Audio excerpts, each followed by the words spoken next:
Alors shalom, shalom, bien-aimés. Alors je bénis le Seigneur pour la vie de tous ceux qui suivront cette vidéo et que la grâce du Seigneur se repose sur vous. Alors écoutons attentivement la pensée de l'Éternel qu'il veut véhiculer par son serviteur. Que le Seigneur vous bénisse. Alors la semaine dernière, j'avais donné un message sur comment prépares-tu ton éternité. Et j'avais aussi dit prépare-toi à la vie éternelle. J'ai pris le texte dans le passage de Luc 16, verset 19 à 31 qui parlait du riche et du pauvre Lazare. Et les deux vivaient ensemble sur la terre, de ce que le riche ne faisait qu'à de la vie, de la situation de Lazare qui était pauvre, misérable auprès de lui. Il se contentait que de lui seul. Mais c'est arrivé que les dieux ont trouvé la mort et les deux se sont retrouvés dans le royaume.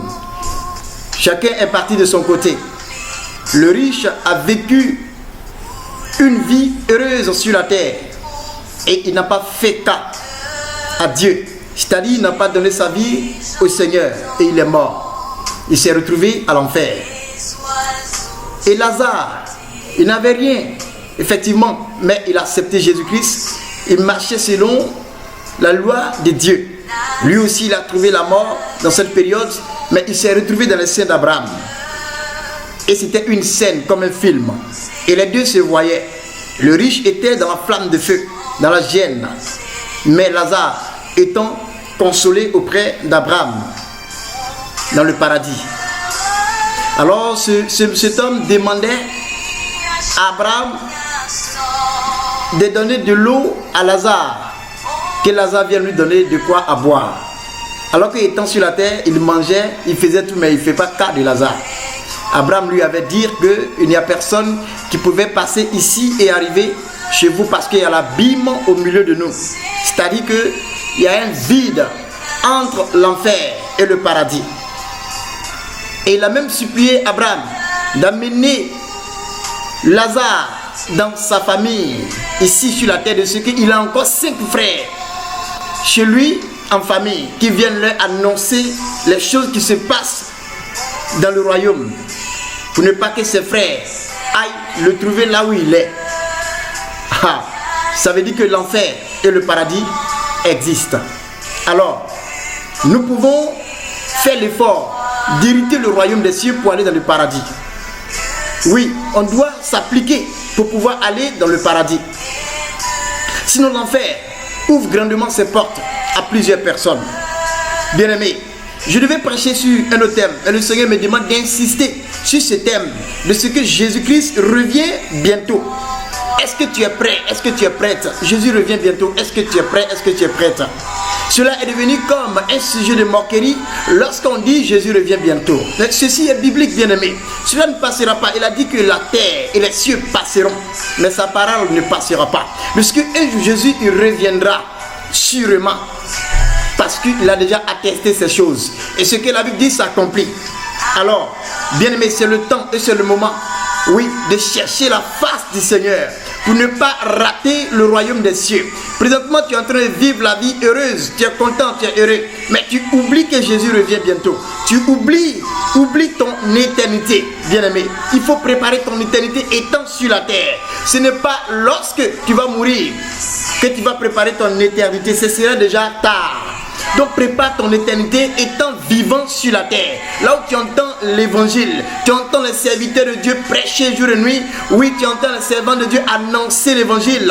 C'est le moment d'accepter Jésus-Christ, faire la paix avec le Seigneur pour pouvoir hériter le royaume des cieux. Bien-aimé, la Bible dit que les cieux et la terre passeront.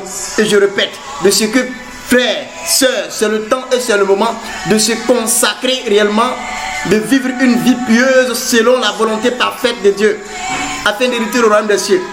Sinon, les choses de ce monde, ce sont des choses qui sont passives. Ces choses passeront, bien-aimés. Mais le royaume des cieux ne passera pas. Cherche le royaume des cieux, bien-aimés. S'il te plaît, je t'en supplie, le Seigneur me demande d'insister sur ce thème, de ce que Jésus revient bientôt. Alors tu as engagé une course. Quelle est cette course que tu as engagée? Alors il a dit aussi à 1 Corinthiens, le chapitre 9, verset 24, il a dit que tous courent dans un stade, mais un seul remporte le prix. Quel est le prix en question? Alors selon la Bible, le prix de la vocation céleste en Jésus-Christ. C'est ce prix que tu dois chercher à remporter pour hériter le royaume des cieux, bien-aimés. Oui, mais présentement tu cours et tu ne fais pas cas de Dieu. Tu cours après les biens de ce monde, tu cours après une femme, après un homme, tu cours après un emploi, mais tu oublies Jésus-Christ de Nazareth qui t'a donné tout déjà, mais tu ne sais pas. Parce qu'aujourd'hui tu ne crois pas en lui et tu ne sais pas qu'en lui, il y a tout, que tu peux tout avoir en Jésus-Christ. Bien-aimé, mais cherche premièrement le royaume des cieux. Et toutes ces choses te seront données par-dessus tout. Donc je suis venu t'interpeller encore. La course que tu as engagée, bien-aimé, il faut t'arrêter et regarde un peu, est-ce que tu es au bon endroit? Est-ce que cette course que tu as engagée va t'amener à hériter le royaume des cieux? C'est ce que tu dois te poser comme question, bien-aimé. Tu cours après de l'argent, c'est vrai. Oui, il faut avoir de l'argent, mais il faut avoir de l'argent pour servir le Seigneur avec cet argent. Tu cours après quoi, bien-aimé? Tu dois te poser cette question. Bien-aimé, je suis en train de te dire quelque chose qui est vrai. Mais aujourd'hui, plusieurs utilisent ça comme un sujet de moquerie. Quand tu dis Jésus revient bientôt, ils se moquent de toi. Bien-aimé, je suis en train de te dire effectivement que Jésus revient bientôt. Il s'est déjà révélé à plusieurs personnes. Il s'est révélé. Et la Bible nous a attesté ces choses. De ce qu'en ces derniers temps, Jésus revient bientôt en ces derniers temps. Nous vivons les choses que la Bible a déjà dit. Alors, où est ta position? Est-ce que si Jésus venait aujourd'hui, tu es prêt? Tu es prêt? Tu n'es pas enraciné dans quelque chose qui n'est pas en conformité avec la parole de Dieu. Est-ce que tu es prêt pour hériter le royaume des cieux? C'est la question que tu dois te poser. Tu ne peux avoir tout le monde. Le monde passera. Le monde et ses désirs passeront, bien-aimés. Donne ta vie réellement au Seigneur, je t'en supplie. Le temps est menaçant. Tu ne sais où la mort va te trouver. Et tu ne sais quand la mort va te trouver. La semaine dernière, j'ai dit, la Bible dit que tu n'as pas le pouvoir sur ton souffle de vie. Tu peux tout faire, mais le souffle de vie que tu as, tu n'as pas de pouvoir là-dessus. C'est-à-dire que c'est le Seigneur qui contrôle. C'est Dieu dans sa grâce, dans sa divinité, qui contrôle le souffle de vie de l'humanité tout entière. Oui, comme il a dit Matthieu 24, verset 35, il dit, le ciel et la terre passeront. Oui, toutes choses passeront. Seule la parole de Dieu, seul le royaume des cieux, oui, qui résistera. Alors, donne-toi à marcher selon la parole de Dieu afin d'hériter le royaume des cieux. Oui, c'est ce que Dieu nous a accordé. C'est un don gratuit, mais tu as un effort à fournir. Car la Bible l'a dit, depuis le temps de Jean-Baptiste, le royaume des cieux est forcé et c'est le violent qui s'en empare. Donc efforce-toi à mettre la parole de Dieu en pratique afin de pouvoir hériter le royaume des cieux. C'est tout simple. Bien-aimé, on ne te demande pas autre chose d'aller faire un sacrifice quelconque. Non, le sacrifice que tu dois faire, c'est ta relation entre toi et Dieu. Voici le sacrifice que tu dois faire afin de pouvoir hériter le royaume des cieux. Faille que ta vie soit agréable aux yeux de l'Éternel. Alors, bien-aimé, cherche à hériter le royaume des cieux.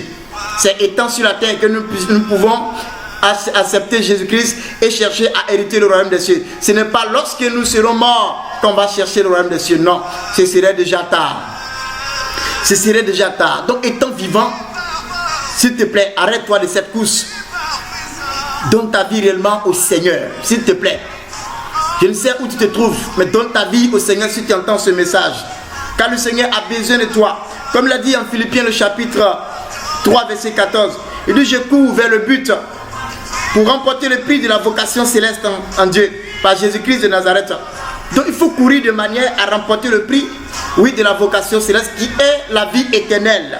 Comme il a dit. Il a dit encore en Philippiens 2, verset 16, il dit, il ne faut pas courir en vain. Parce que présentement, il y a des personnes qui courent en vain. Parce qu'ils courent, mais ils ne savent même pas où ils vont. Ils courent après les choses de ce monde, qui vont périr. Et eux-mêmes aussi, ils vont périr. Parce que là où tu es, tu ne sais quand, où le Seigneur aussi va te rappeler. Parce que le souffle de vie, il nous a prêté. C'est un prêt. Et le jour qu'il veut, il le prend. Mais si tu n'es pas apte pour hériter le royaume des cieux, tu vas à l'enfer, bien-aimé. Là-bas, c'est une vie éternelle. Là-bas, à l'enfer, c'est une vie éternelle. Alors, si tu vas aussi au paradis, c'est une vie éternelle. Donc, pour aller au paradis, il faut mettre la parole de Dieu en pratique. Il faut obéir textuellement ce que dit la Bible, bien-aimé. Tu trouveras que cela est difficile. Mais si tu as le Saint-Esprit, que tu acceptes Jésus, tu as le Saint-Esprit en toi, le Saint-Esprit va t'aider à mettre la parole de Dieu en pratique. Oh! Arrête-toi un peu de ta course. Alors je lis le chapitre de Galates 5, le verset 7. Il dit, Galates le chapitre 5, verset 7, je vais lire et tu comprendras. Il dit, vous courez bien. Qui vous a arrêté pour vous empêcher d'obéir à la vérité? C'est l'influence. Cette influence ne vient pas de celui qui vous appelle. Ça veut dire que tu es au bon endroit, tu cours dans la bonne direction lorsque tu cherches le Seigneur. Mais la Bible dit qui t'a arrêté. Il ne faudrait pas que les choses de ce monde t'arrêtent de cette course vers le Seigneur. Il ne faudrait pas que les désirs charnels de ce monde t'arrêtent vers la course que tu as engagée avec le Seigneur. Bien-aimé, non. Si tu t'arrêtes de cette course, le diable ne va pas te laisser tranquille. Donc continue ta course avec le Seigneur. Le Seigneur dit d'obéir à la vérité qui est la parole de Dieu. C'est de cette course qu'il est question pour pouvoir hériter le royaume des cieux. Comme il a dit aussi en Apocalypse 2, verset 10, il dit sois fidèle jusqu'à la mort. Sois fidèle jusqu'à la mort. Je te donnerai la couronne de vie éternelle. Bien-aimé, il faut rester fidèle, attaché à Jésus-Christ de Nazareth. Car il y a une récompense à la fin de la vie. Ça veut dire que la vie éternelle t'attend. La couronne de vie éternelle t'attend. C'est cette couronne qui est importante qu'on doit chercher. Alors, bien-aimé, s'il te plaît, arrête-toi de cette course. Il faut réfléchir un peu. Est-ce que tu es au bon endroit? Est-ce que tu as engagé une course avec le Seigneur ou tu cours après les choses de ce monde qui vont t'amener à la perdition? Le royaume des cieux nous attend. Mais nous devons avoir le ticket du royaume des cieux sur la terre afin de pouvoir hériter ce royaume. Oui, ce n'est pas lorsque nous allons mourir qu'on va chercher Dieu. Non. Étant vivant, on doit chercher Dieu étant vivant pleinement dans la sanctification, dans la vérité, dans la justice, dans la transparence pour que nous puissions hériter le royaume des cieux. Comme il a dit en Apocalypse 3:11, il dit, je reviens bientôt, retiens bien ce que tu as et que personne ne prenne ta couronne. Que personne ne prenne ta couronne. Je suis venu te dire, retiens bien la vie que Dieu te donne. Et retiens bien la vie chrétienne que Dieu t'a accordée. Que personne ne te détourne de ce chemin qui va t'amener dans le royaume des cieux. Que personne ne te distrait des choses de ce monde. Et dit, ne vous conformez pas au siècle présent, mais soyez renouvelés par l'intelligence pour pouvoir discerner les choses. Oui, pour ne pas que ces choses de ce monde nous distraient, pour nous amener à aller à l'enfer. Non, nous voulons aller au paradis. Alors nous devons obéir actuellement à la parole de Dieu, car Jésus revient bientôt. Alors si tu entends ma voix, c'est juste t'interpeller. C'est juste t'interpeller de ce que il faut penser à ton éternité. Il faut réfléchir à ton éternité. Il faut commencer par préparer ton éternité sur la terre. Ce n'est pas lorsque tu vas mourir que tu vas faire comme le riche qui est mort et s'est retrouvé à l'enfer. Maintenant, il demande maintenant à sortir de là. Il ne peut plus. Oui, parce qu'il n'a pas accepté la parole de Dieu sur la terre, étant sur la terre. Alors je reviens encore pour t'interpeller, pour dire, les temps sont mauvais. Nous sommes en train de vivre les derniers temps. Donc il faut donner réellement ta vie au Seigneur. Marche selon la parole de Dieu, afin de pouvoir hériter le royaume des cieux. Alors c'est le message que j'ai à te donner. Dieu me parle, moi aussi. Alors, soyez bénis et que la grâce du Seigneur se repose sur chacun de nous. Au nom de Jésus-Christ. Amen.